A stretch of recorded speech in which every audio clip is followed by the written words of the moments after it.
Aujourd'hui, je vais vous faire une revue du 3D Pen que je viens d'acheter il y a quelques semaines.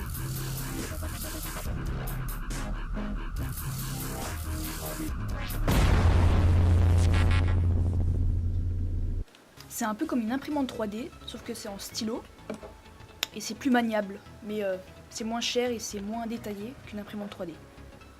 Et c'est plus dur à faire aussi. Alors voilà, c'est très ergonomique. Je trouve que c'est pas cher, c'est bien. Je vais vous faire une revue de ce stylo 3D. Donc là, comme sur la fiche, elle est en anglais, désolé, mais voilà. Là, au début, il y a le bout du stylo. Là, ça change, c'est changement de vitesse. Voilà. Là, c'est le bouton pour faire fondre le plastique. Là, c'est le bouton pour enlever le plastique à l'arrière.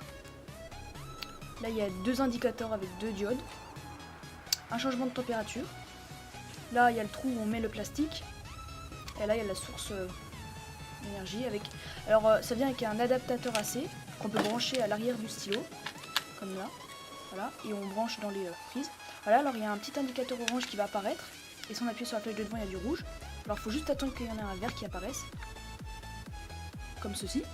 Et là, on est prêt à créer, tout simplement. Alors, il faut prendre du plastique. Plastique de toutes couleurs. Hein. Alors, faut que ça fasse 1,75 mm de diamètre, sinon ça va pas aller avec le stylo 3D. Alors pour débuter, on peut faire un peu une forme avec un stylo normal hein, bien sûr. Et ensuite on peut faire le contour de la forme avec le stylo 3D. Là j'ai pris du noir.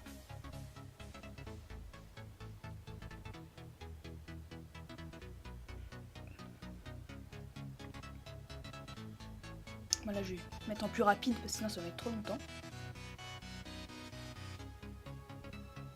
Voilà, comme ceci.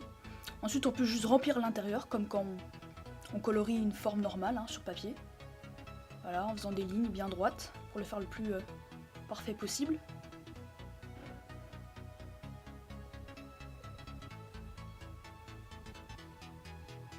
Comme ceci.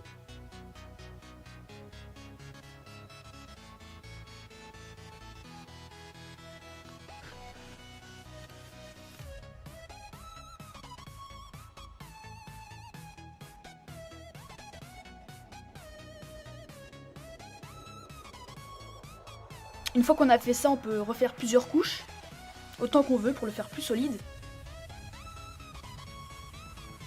Voilà le résultat. Là, voilà, vous voyez que c'est pas très solide, il y a une seule couche. Alors maintenant, si on veut enlever le plastique et changer de couleur, on appuie sur la flèche de derrière et le plastique va ressortir automatiquement. Voilà, comme ceci. Ensuite, on peut remettre une autre couleur. Moi, j'ai remis du blanc. On appuie sur la flèche de devant. Jusqu'à ce que la couleur blanche sorte, jusqu'à ce que votre couleur sorte, là au bout du stylo. Là comme ceci, voilà, là c'est devenu blanc. Alors maintenant moi j'ai rajouté des lignes, je vais rajouter des lignes pour que l'étoile hein, soit plus belle.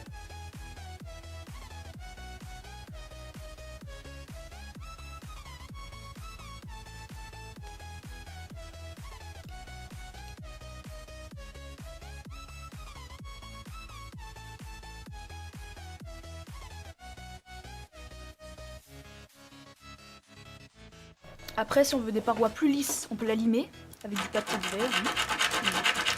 Tout simplement une ligne. Et voilà le résultat que j'ai obtenu. Une sorte de shuriken noir avec des lignes blanches. Alors il y a deux vitesses sur le stylo. Il y a lent et rapide. Et après, on peut faire des créations un peu plus belles et plus détaillées comme ça.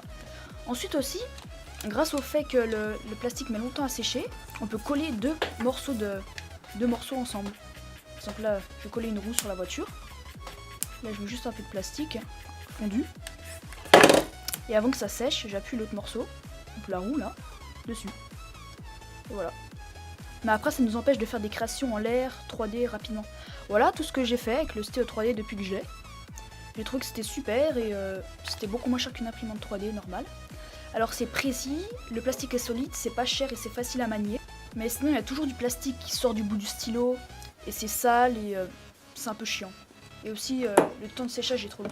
Alors si vous avez bien aimé cette vidéo, n'hésitez pas à vous abonner à ma chaîne et regarder mes autres tutos. Au revoir.